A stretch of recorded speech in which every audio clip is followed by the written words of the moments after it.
Assalamualaikum warahmatullahi wabarakatuh. Alhamdulillah rabbil alamin wassalatu wassalamu ala asyrafil anbiya'i wal mursalin habibina maulana Muhammadin wa ala alihi wa sahbihi ajma'in. Man yahdillah fala mudilla lah wa man yudlil fala hadiyalah. Qala al-musannif rahimahullahu ta'ala wa nafa'ana bi ulumihi fid dharain. Amin. Summa qala ويؤخذ منه وجوب صدق الرسل عليهم الصلاة والسلام واستحالة الكذب عليهم وإلا لم يكونوا رسلا أمناء لمولانا العالم بالخفية جل وعز واستحالة فعل المنهية كلها لأنهم عليهم الصلاة والسلام أرسلوا ليعلموا الحق بأقوالهم وأفعالهم وسكوتهم فالزام أن يكون في جميعها مخالفة لأمر مولانا جل وعز الذي اختارهم على جميع الخلق وآمنوا على سر وحيه. Dan diambil jugalah pemahaman daripada kalimat Muhammadur Rasulullah, wajib benar sekalian Nabi yang mursal alaihi wassalam, dan mustahil dusta mereka itu. Dan jikalau harus boleh, harus ini boleh, ingat ya, dalam kitab Arab Melayu harus itu artinya boleh dalam bahasa kita. Dan jikalau bolehlah mereka berdusta atas mereka itu, niscaya tiada adalah mereka itu menjadi segala pesuruh yang kepercayaan bagi Tuhan kita yang mengetahui dengan sekalian yang tersembunyi Jalla wa'azza. Ya, dan mustahillah mengerjakan mereka itu kan pekerjaan yang ditegak. Jadi karena mereka orang-orang yang benar. Karena bahwasanya mereka Muhammad SAW disuruh mereka itu bahwa apa yang disuruh mereka itu mengajar mereka itu kepada makhluk, mengajari makhluk. Dengan apa? Dengan perkataan mereka, perbuatan mereka, dan diam mereka. Diam itu artinya ketetapan, ya. Tidak memberikan komentar apapun terhadap sesuatu itu disebut diam. Maka lazimlah bahwa tiada ada pada sekalian itu bersalahan bagi suruh Tuhan kita Jalla wa'azza. Jadi tak mungkinlah mereka itu menyelisihi, ya, Allah Subhanahu wa taala yang memilih ya Allah akan mereka itu atas segala makhluknya, dan mempercayai Allah akan mereka itu atas segala rahasia wahyunya ya Allah. Artinya bahwa tiada syak tiada ragu bahwasanya dibangsakan pesuruh kepada Allah Azza wa Jalla itu, ini bukan suruh ya, ini pesuruh kepada Allah Azza wa Jalla itu, bahasa kita, para rasul itu menuntut yang demikian itu akan bahwasanya Allah Ta'ala memilih ia akan dia bagi pesuruh seperti barang yang memilih ia akan saudaranya yang mursalin bagi pesuruhnya. Maknanya Allah Ta'ala memilih Rasulullah Muhammad SAW, bagaimana juga Allah Ta'ala memilih para rasul sebelum Rasulullah Muhammad SAW. Itu pengertian saudara, ya. Begitu. Dan telah engkau ketahui bahwasanya ilmu Allah Ta'ala itu meliputi dia dengan barang yang tiada kesudahan baginya. Ya. Jadi ilmu Allah Ta'ala itu tiada batas. Semua diliputi oleh ilmu Allah Ta'ala. Ya. Alam ini diciptakan Allah, meliput ilmu Allah di situ. Terus kesudahan. Sedangkan dan jahil, barang yang pada makna jahil, maksudnya jahil dan yang semakna dengan jahil. Kuat sangka, ragu, dugaan atau perkiraan itu mustahil atas Allah Ta'ala. Maka lazimlah bahwasanya membenarkan Allah Ta'ala mereka itu mupakat, bercocokan, bersesuaian, maka barang yang pada ilmunya. Maksudnya ini, Allah Ta'ala membenarkan mereka sesuai dengan apa yang ada pada ilmu Allah. Daripada sidik, benar dan amanah, terpercaya. Jadi artinya Allah membenarkan mereka mupakat barang yang pada ilmu Allah Ta'ala. Jadi bersesuaian apa yang disampaikan para nabi dengan apa yang ada pada diri Allah Ta'ala. Dan Allah membenarkannya. Itulah mereka para nabi bersifat sidik, benar dan amanah. Maka mustahil bahwa adalah mereka para rasul itu pada nafsu amrin. Nafsu amrin ini mudahnya pada hakikatnya. nafsu amrin. Ya, pada hakikatnya, pada sebenarnya mustahil atas mereka itu bersalahan barang yang pada ilmu Allah Ta'ala. Mustahil. Karena Allah membenarkan mereka. Sehingga apa yang mereka sampaikan bersesuaian dengan apa yang ada pada diri Allah Ta'ala. Dan mustahil para Rasul itu menyalahi pada ilmu Allah Ta'ala. Kalau menyalahi berarti ada yang Allah tidak ketahui. Itu satu hal yang mustahil. Ya. Atau sebaliknya, para Rasul berarti tidak sidik. Itu juga satu hal yang mustahil. Dan telah menyuruh Allah Ta'ala dengan mengikut mereka itu Muhammad SAW. Dengan kata mereka itu, bukan kitab ini ya, dan kata artinya perkataan mereka itu kita ikuti. Perbuatan mereka itu kita ikuti. Melalui apa? Melalui perkataan mereka. Jadi kita mengikuti perkataan mereka dengan mereka berkata. Kita mengikuti perbuatan mereka dengan mereka berbuat. Maka lazimlah bahwa adalah ia pada skalanya itu atas berbetulan, bersesuaian dengan barang yang diridhoi oleh Tuhan kita Jalla wa'ala. Nah, itulah yang dituntut. Karena itu maka tiada jatuh, tiada terjadi daripada mereka itu bersalahan, menyelisihi apa yang diperintahkan Allah sekali-sekali. Maksudnya sama sekali. Tak mungkin. Sebab apa? Dua hal tadi. Kalau mereka menyelisihi, berarti mereka tidak jujur. Itu satu mustahil. Kalau mereka menyelisih, berarti itu di luar ilmu Allah. Itu juga satu hal yang mustahil. Dan telah melebihilah yang mempunyai karangan, yaitu Syekh Sanusi, daripada yang telah terdahulu itu akan mengikut dengan diam mereka itu. Jadi, selain perkataan perbuatan, ditambah lagi penjelasan diamnya para nabi. Atau wabil khusus, Nabi Muhammad SAW. Maksudnya diam ini mereka tidak memberikan komentar apapun terhadap sesuatu yang mereka ketahui atau mereka lihat, mereka dengar, ini dipandang sebagai persetujuan. Dan maknanya itu bahwasanya Rasulullah Muhammad SAW apabila mengerjakan seorang daripada manusia akan suatu pekerjaan dan mengetahui akan dia dan diamnya daripadanya, tiada diingkarinya atas yang mengerjakan dia, maka itu diambil dalil, dijadikan dalil dengan diamnya itu atas bahwasanya tiada mengapa bagi kita bahwa mengerjakan dia. Dengan syarat, tetapi jika ada pekerjaan itu daripada jenis ibadat, kita kerjakan Rasulullah diam. Oh, persetujuan berarti. Karena kalau tak boleh pasti dalam Rasulullah. Maka itu ada kalanya wajib, ada kalanya sunat. Dan tapi jika ada pekerjaan daripada jenis ibadat, ya, maka yaitu harus, artinya boleh. Ya. Jadi kalau pekerjaan itu dari memang pekerjaan ibadat, ini bisa Rasulullah diam saja, bisa dipandang sunat, bisa dipandang wajib kalau beliau diam saja. Ikrar Rasulullah terhadap itu, kalau itu ibadat, bisa jadi sunat, bisa jadi wajib. Rasulullah diam. Itu untuk mengajinya lebih jauh. Bagaimana kita tahu itu sunat wajib, itu nanti di usul fikih. Tapi kalau itu bukan pekerjaan ibadat, itu menunjukkan boleh saja. Ya, ini harap diperhatikan dengan baik. Dan adapun jika pekerjaan itu yang haram makruh, maka mustahil atas mereka para rasul itu diam pada yang demikian itu, wallahu a'lam. Jadi kalau dia makruh atau haram, tak mungkin para rasul diam. Tak mungkin, ya. Jadi kalau dia ibadat yang sifatnya sunat atau wajib, oke, diam saja Rasulullah. Bagaimana mengetahuinya ini wajib, ini sunat? Nanti perbincangannya secara luas itu ada di dalam ilmu usul fikih. Tapi kalau hal-hal yang bukan ibadat, pekerjaan kita hari-hari Rasul diam, itu menunjukkan boleh. Wa yu'khadhu minhu aydan jawazul a'rad al-bashariyah anhum idzalika la yaqdahu fi risalati ma'luwi manzilati 'inda Allah Ta'ala baladzaka mimma yazidu fiha.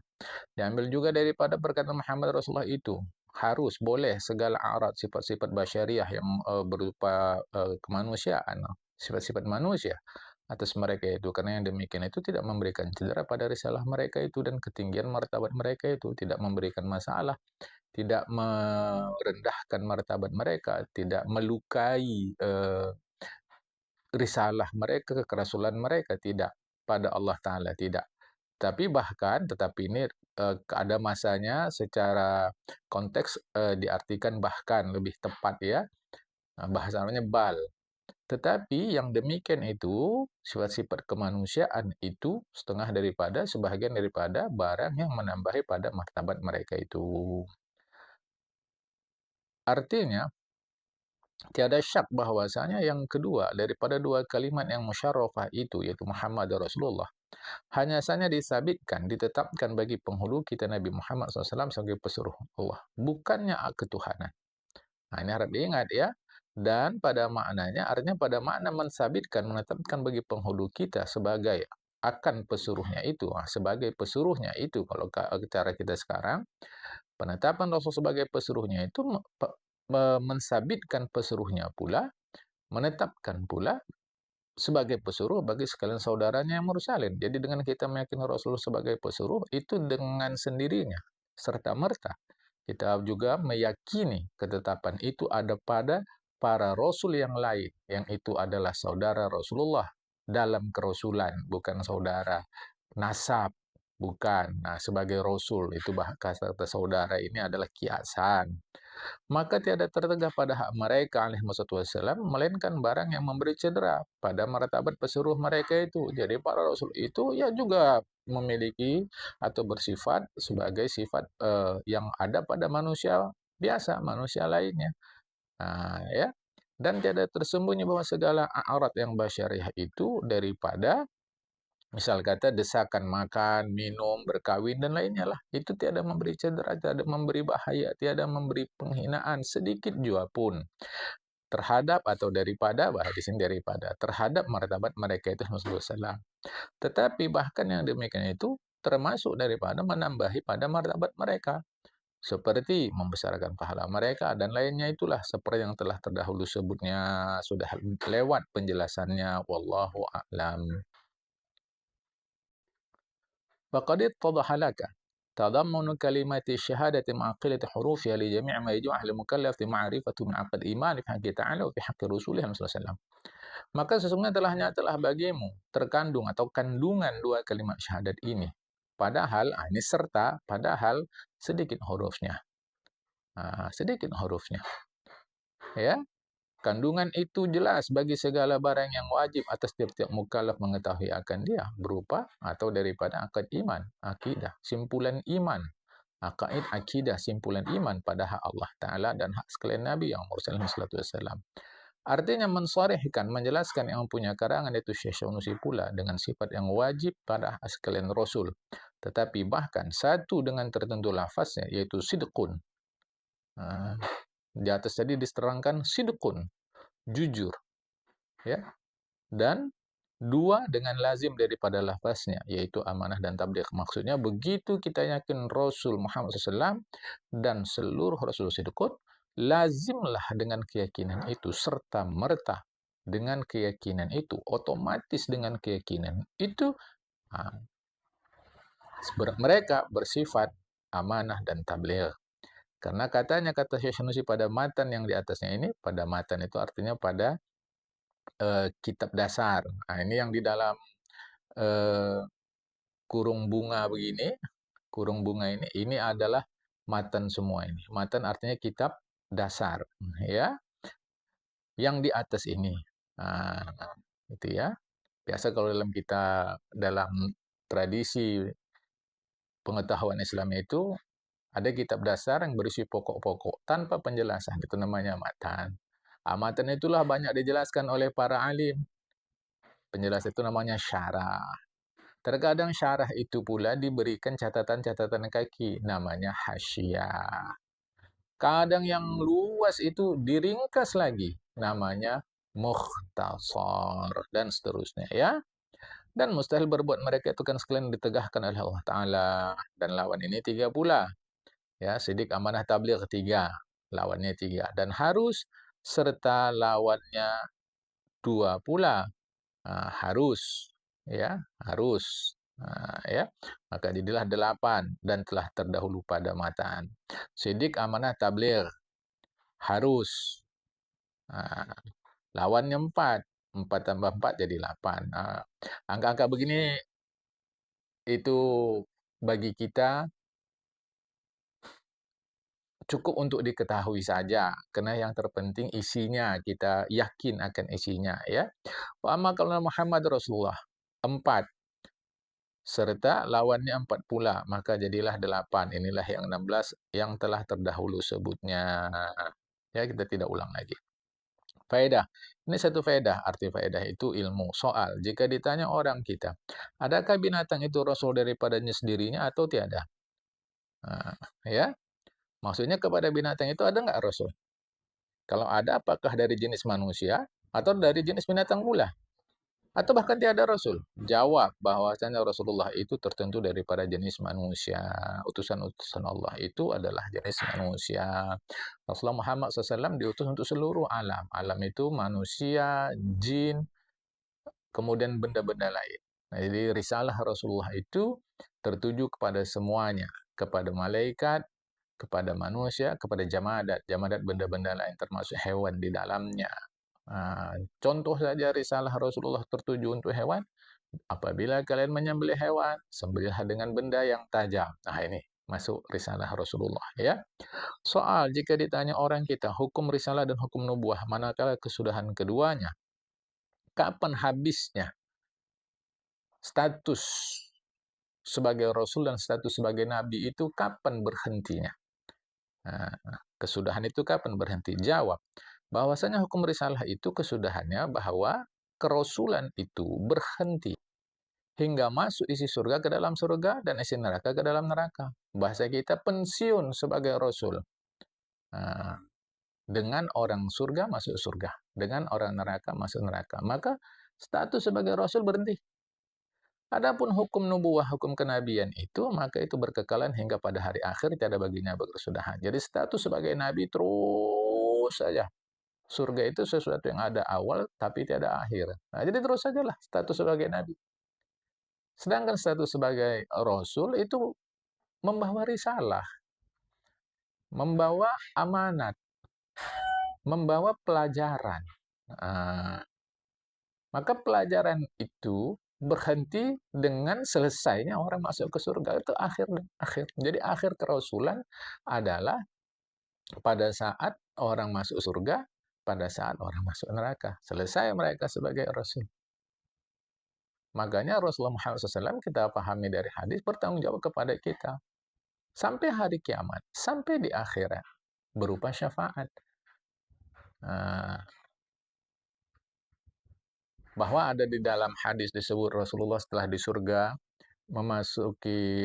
memberi syafaat kepada orang yang ada di dalam neraka. Sudah selesai masuk dalam neraka, kemudian Rasulullah pergi ke neraka, mati api sekejap, kemudian Rasulullah di mana yang Rasulullah masuki api mati sekejap, Rasulullah mengambil orang-orang yang akan beliau beri syafaat, itu masih dalam proses penyelesaian, jadi belum selesai. Begitu selesai semua, tidak ada lagi, barulah disebut selesai urusan akhirat, maka kerisalahan menjadi terhenti, selesai sudah. Jadi status beliau sebagai Rasul berhenti sudah. Status sebagai Nabi tetap terus. Syahdan, bermula yang empunya karangan menyebutkan akan dua kalimat yang mulia ini dengan tiada lafaz asyhadu. Jadi di matannya itu nggak pakai asyhadu, asyhadu, asyhadu. Tiada pada kalimat pertama syahadat tauhid dan tiada pula kalimat yang kedua syahadat Rasul. Seperti yang sudah engkau lihat, maka yaitu pada hak orang yang Islam, tak ada masalah. Ya. Jadi bagi orang Islam yang sudah Islam kian, tidak pakai asyhadu pun tidak ada masalah. Adapun pada hak orang yang kafir, yang masuk agama Islam, tak dapat tiada daripada lafaz asyhadu pada kedua kalimat yang mulia ini, dan tak dapat tiada daripada tertib pada kedua kalimat syahadat ini, yaitu seperti didahulukan asyhadu alla ilaha illallah daripada asyhadu Muhammad Rasulullah. Dan mualat artinya berturut-turut, bersambung-sambung, ya, berturut-turut, tidak boleh ada jarak yang jauh antara syahadat tauhid dari syahadat Rasul bagi orang yang eh, bukan Islam, yaitu orang kafir. Tapi bagi orang Islam yang terpenting itu adalah la ilaha illallah Muhammadur Rasulullah. Sebagaimana kalau kita berzikir, la ilaha illallah, la ilaha illallah. Kan tidak pakai asyhadu an la ilaha illallah. Lainlah dalam salat. Dalam salat itu yang sudah diajarkan oleh Rasulullah, asyhadu an la ilaha illallah, kita tidak bisa ubah. Ya. Baik. Macam mana bunyinya? Yaitu bunyinya demikian bunyinya. Asyhadu an la ilaha illallah wa asyhadu anna Muhammadar Rasulullah. Artinya saksi aku bahwa tiada yang disembah, tiada yang diabdi dengan sebenar-benar yang sebenar-benarnya maujud yang ada ini melainkan Allah Ta'ala.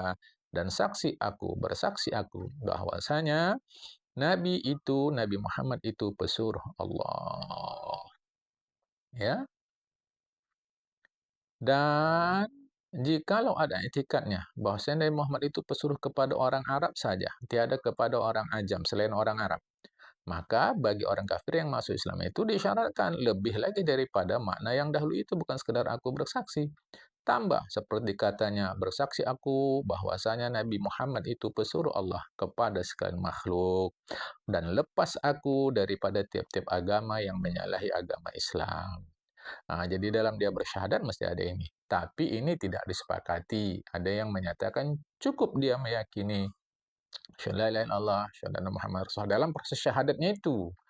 Dalam proses syahadatnya itu, tak perlu lagi ditambah kalimat yang barusan tadi. Aku bersaksi bahwa Nabi Muhammad pesuruh Allah kepada sekalian makhluk, dan lepas aku daripada tiap-tiap agama yang menyalahi agama Islam.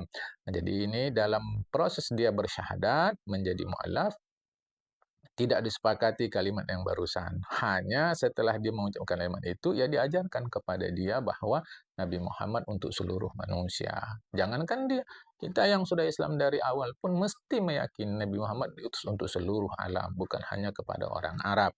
Gitu ya. Di dalam proses dia bersyahadat, tidak disepakati mesti nambah kalimat ini. Tidak.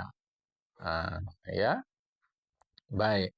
Bermula bahasa Arab itu tidak disyaratkan. Jadi kalau mau bersyahadat dia tak mesti pakai bahasa Arab. Tidak disyaratkan pada dua kalimat syahadat.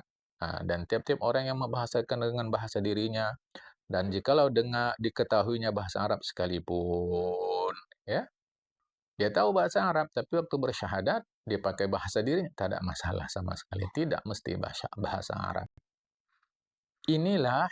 Jadi tidak perlu bahasa Arab itu, kalimat syahadat itu, inilah pula yang mu'tamad, yang dipegang, yang dijadikan sandaran dari pendapat yang kuat pada sekalian ulama mutaakhirin. Nah, di dalam pemikiran kita orang Indonesia, ketika membaca asyhadu alla ilaha illallah, aku bersaksi tiada Tuhan selain Allah. Lantas timbul pemahaman, aku bersaksi. Siapa yang jadi saksi? Maka untuk itu syahadatnya diperlukan orang lain yang menjadi saksi akan dia bersyahadat. Kalau tidak, maka tidak sah. Karena tidak ada saksinya. Itulah pemahaman sebagian masyarakat. Apakah begitu? Apakah maksud bersaksi itu seperti persaksian dalam bahasa Indonesia? Sehingga ketika mengucapkan itu mesti ada yang menyaksikan. Lihat. Ketahuilah oleh wahai talib pelajar bahwa lafaz asyhadu dan a'lamu dan as'anu dan atayaqanu itu maknanya satu dalam bahasa Arab. Jadi asyhadu maknanya a'lamu, as'anu, atayaqanu. Apa artinya? Aku yakin. Sehingga penerjemahan yang tepat dalam bahasa Indonesia asyhadu an la ilaha illallah itu adalah aku yakin bahwa tiada Tuhan selain Allah. Bagi orang Arab tidak perlu, karena mereka begitu mengucapkan asyhadu, langsung saja mereka itu memaknai arti asyhadu itu adalah a'lamu. Jadi bagi mereka begitu asyhadu sama dengan a'lamu atau atayaqanu, yang dalam bahasa Indonesia berarti aku yakin. Jadi ketika mereka orang Arab asyhadu, maknanya atayaqanu, aku yakin. A'lamu, aku yakin. Az'anu, aku yakin. Meskipun ada arti yang lain dari as'anu, yaitu aku patuh dan tunduk. Yang masalah dalam bahasa Indonesia ketika asyhadu diterjemahkan menjadi aku bersaksi. Itu terjemahan literally, tidak ada masalah. Yang jadi masalah adalah ketika sebagian orang memahami aku bersaksi, siapa saksinya? Katanya. Dipahaminya seperti itu, sehingga dia memutuskan tidak sah syahadat yang tidak ada saksinya. Katanya. Jadi rame. Padahal ini adalah sebuah keyakinan. Ya, ini perhatikan. Tetapi pada dua kalimat syahadat itu tertentu hanya dalam kalimat syahadat itu, walaupun asyhadu semakna a'lamu, semakna at'anu, semakna atayaqanu, itu tidak boleh diubah menjadi a'lamu a'lamu alla ilaha illallah, at'anu alla ilaha illallah, atayaqanu alla ilaha illallah, tak boleh. Kalimat itu sudah baku, begitu dari Rasulullah. Apalagi ini urusan tauhid. Tertentu khusus dia dengan lafaz asyhadu seperti yang kau lihat. Karena apa disimpankan? Artinya dibataskan atas yang datang pada lidah penghulu kita. Dibataskan saja pada apa yang diajarkan Rasulullah. Rasulullah tidak pernah mengubahnya menjadi a'lamu, as'anu, atayaqanu. Hanya Rasul sebut asyhadu, asyhadu, asyhadu. Tatkala ditanya oleh Jibril, Ditanya Rasulullah oleh Jibril. Maka Rasul jawab, asyhadu. Maka sebab itulah tiada memadai ia lafaz yang lain daripadanya. Nah, jadi kalau ada orang bersyahadat, a'lamu, at'anu, atayaqanu, aku yakin bahwa tidak Tuhan kecuali Allah. Tidak bisa. Maka pakailah asyhadu. Dalam bahasa Arab. Nah, kalau diterjemahkan asyhadu itu dalam bahasa Indonesia, misalkan dia bersyahadat dalam bahasa Indonesia. Kalau dalam bahasa Arab, asyhadu an la ilaha illallah, asyhadu anna Muhammad Rasulullah. Itu semakna dengan a'lamu, az'anu, atayaqanu. Cuma tidak boleh diganti menjadi a'lamu ala ilallah, az'anu ala ilallah, atayaqanu ala ilallah, tidak boleh diganti. Tapi apa terjemahan asyhadu dalam bahasa Indonesia yang paling tepat adalah aku yakin. Jadi kalau dia bersyahadat, aku yakin bahwa tiada Tuhan kecuali Allah dan aku yakin Nabi Muhammad Rasulullah, syahadatnya sah, selesai. Tak ada masalah sama sekali. Itu lebih sederhana. Oh iya, aku yakin. Nah, kan tidak ada yang menuntut. Siapa yang menjadi saksi kau yakin? Nah, kan tak begitu. Ya, baik. Jadi kalau dalam bahasa Indonesia tidak ada masalah. Ditinjau dari segi bahasa pula, karena bahwasanya lafaz asyhadu itu khas, spesifik. Sedangkan lainnya yaitu a'lamu, az'anu, atayaqanu itu umum. Ya, bersungguh pada lafaz yang khas terlebih utama daripada lafaz yang am. Ya, bersungguh kita pada perkataan atau kosakata yang spesifik itu lebih utama dari kosakata yang bersifat umum, global. Nah, perhatikan ini, terlebih utama, bukan sah.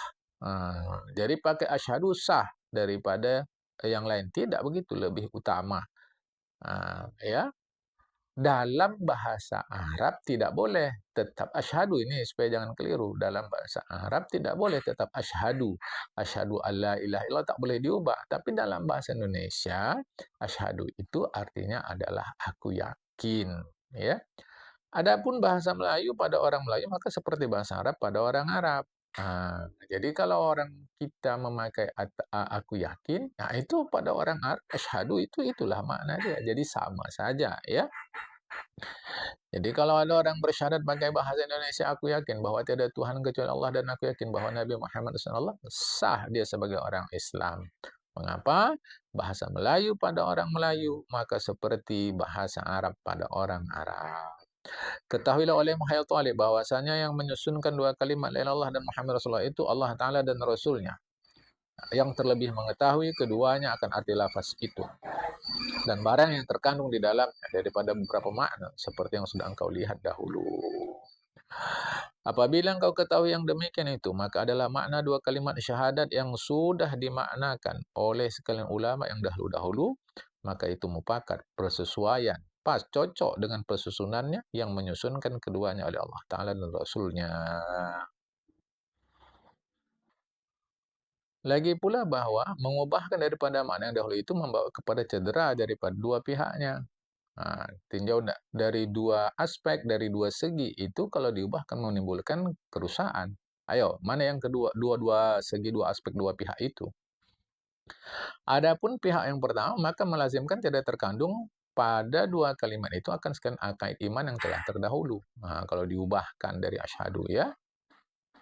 Dan dalam pihak yang kedua membawa kepada waswas orang yang berzikir. Karena tiada kuasa ia menghadirkan dia yang sudah dijelaskan akidah di atas itu pada kalimat yang sedikit daripada makna yang panjang, yaitu uh, pada kalimat yang sedikit daripada makna yang panjang. Ya, artinya tak akan sanggup. Tak akan sanggup kita memahaminya nanti, ya. Yaitu makna yang memakaikan dia oleh orang pada setengah negeri yang di timur. Maka lazim daripada itu bahwa adalah yang berzikir itu di dalam sia-sia kalau tak mengerti makna. Tapi ini jangan kita berpatok pada satu pendapat. Kalau berzikir nggak tahu arti, berarti zikirnya sia-sia. Enggak juga begitu, ya. Yang lalu sudah kita pelajari. Yang lalu kita sudah lihat, ya, di halaman 32 itu. Terkait pahala berzikir, kata Syekh Ibrahim Laqani tidak dapat pahala dan malah disebut bid'ah kalau tidak mengerti artinya. Tapi Syekh Al-Juhuri katakan, jika diniatkan kepada Allah sebagai abdian kita, tetap dapat pahala. Nah, jadi ini hati-hati yang sedikit ini ada khilaf ya, karena di sini disebutkan berzikir dalam sia-sia kalau tidak mengerti maknanya. Karena berzikir dengan tiada menghadirkan maknanya pada hatinya pada tiap kalinya, maka itu tidak diberi pahala. Ini satu pendapat. Pendapat yang lain yaitu pendapat Syekh Ajhuri, jika diniatkan maksudnya adalah kepada abdian kepada Allah Ta'ala, tetap dapat pahala. Ya, ini harap difahamkan. Ada khilafiyah di dalamnya. Bermula dikeluarkan daripada ulama yang dahulu-dahulu itu 3 orang. Artinya ada perbedaan pendapat terkait dengan masalah tauhid, masalah tasawuf. Memang di Aceh itu ada eh, pemahaman yang berbeda-beda, sehingga membentuk seakan-akan ada aliran ini, ada aliran itu, yaitu oleh sebagian ulama 3 orang itu, yaitu Syekh Hamzah Fansuri, Syekh Syamsuddin Sumatrani, dan Syekh Saiful Rijal. Karena orang 3 ini sudah disalahkan oleh segala ulama di Aceh. Nah, ya artinya ada perbedaan. Dan kitab mereka sudah ditununya, dibakar, melainkan yang disembunyikan oleh setengah orang. Maka yaitu ada tinggal pada mereka itu lagi kitab itu. Nah, maka sekarang pun lebih jauhnya nanti ini bisa dibaca sejarah tentang eh, Islam di Aceh, ya, wabil khusus tentang Syekh Hamzah Fansuri, ya, dan pemahaman mereka. Maka sekarang pun jangan dipakai akan kitab mereka itu. Larangan ini lebih bersifat apa namanya pencegahan, bukan bersifat total sama sekali tidak. Ini larangan ini lebih bersifat sebagai peringatan, mau hati-hati dalam mempelajarinya. Untuk itu perlu ada orang yang ahli betul tentang apa yang difahami oleh Syekh Hamzah Fansuri supaya tidak salah faham, ya. Karena tidak ada siapa yang mengetahui perkataan mereka itu saja. Sebab jauh pengambilan mereka itu. Jadi halus pemahaman mereka. Jadi pelarangan itu lebih sebagai kehati-hatian. Karena tiada pada zaman sekarang ini yang beroleh mengetahuikan perkataan orang yang dahulu dalam tanah Arab pada kitab Arab. Seperti contohnya kitab Futuhat Al-Makkiyah, Al-Futuhatul Makkiyah karena Syekh Ibnu Arabi yang dinamakan dia pada negeri Mesir, Syam, Iraq, dan lainnya sebagai Syekhul Akbar. Syekh Ibnu Arabi itu disebut Asy-Syekhul Akbar. Kitab Al-Futuhatul Makkiyah. Ya, ini perlu ahli. Dan Jawahirul Khams yang tersebut di dalamnya daerah dan lainnya. Ini daerah ini pengertian bukan daerah secara geografis ya, tapi dalam pemahaman ilmu tasawuf. Yang menulis itu di antaranya karena Kutubuddin Sayyidi Muhammad Al-Ghaus dan lainnya daripada keduanya, ya, dan daripada Asy-Syekhul Akbar dan Sayyid Muhammad Al-Ghaus, daripada segala kitab sufi yang besar-besar. Nah, jadi pelarangan ini kehati-hatian, bukan pelarangan total sama sekali tidak.